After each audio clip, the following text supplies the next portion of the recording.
I'm Allison Langer. I'm Andrea Askowitz, and this is Writing Class Radio.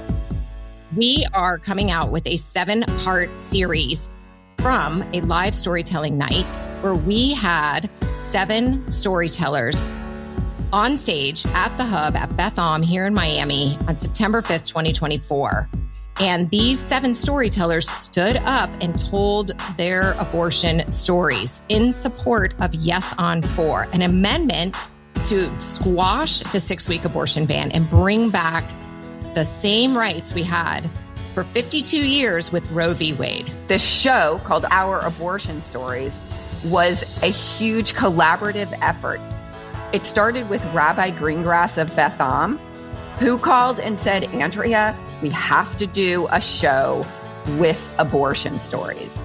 And from there, we gathered 19 cross-cultural and interfaith organizations, and I'm going to list them really quickly.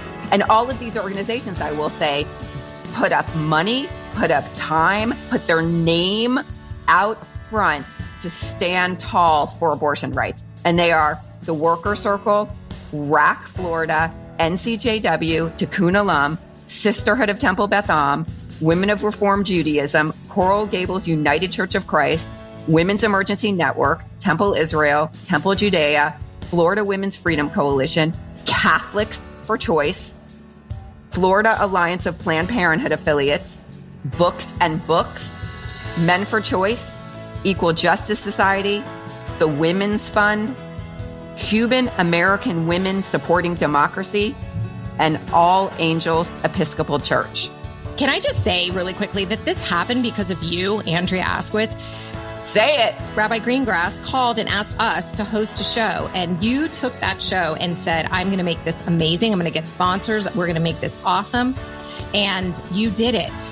And it was not easy. It was like in 6 weeks. I want to say that I knew that the stories were going to really move people. And they did. The storytellers showed up. They opened their hearts. I am so impressed with the 7 storytellers that you're going to hear in this series. I never needed anyone to tell me who I should be. I'm just me. And I'm okay with that. I've been to hell and back and now I've got nothing to hide.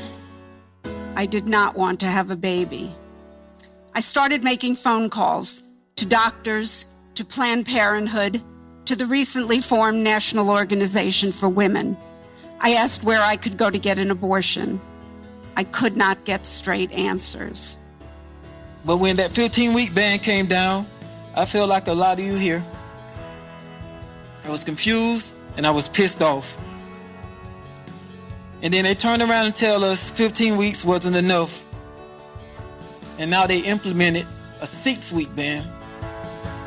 33 years ago, I started as a reproductive rights activist.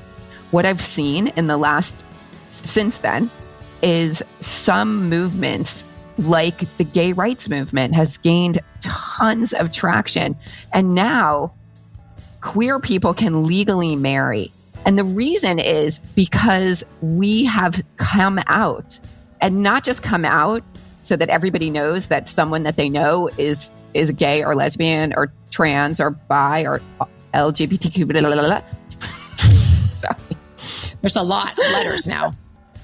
There's a lot of letters now, and there's a lot of people included, and there's someone in every family. But the real reason that queer people have gained so much legal freedom is because we have told our stories. We've told our love stories. And the reason that abortion rights have taken a huge backslide is because people have been afraid to tell their abortion stories, but not anymore. And that's why we're telling our abortion stories. In 1982, when I was 10 years old, a 14-year-old boy molested me. Or how we had to wait 2 agonizing weeks for a follow-up appointment because the doctor said 10 weeks was too early to confirm the diagnosis. How we scheduled another abortion for the day after that follow-up because it would be barbaric to make your mom live one more day waiting to lose a pregnancy that was already lost. And I felt like the universe was sending me all of these signs. But I also knew that this pregnancy was a result of a painful rape. There were just a few weeks before the November 5th election, and we are sitting in Florida on a near total abortion ban. But on November 5th, we have a chance to win back reproductive rights by voting yes on 4. And that's why we're telling our stories, to motivate you to tell your friends to get out and vote yes on 4. So even if you don't live in Florida, we are hoping that listening to these stories will also help other states who have ballot initiatives to bring back abortion rights.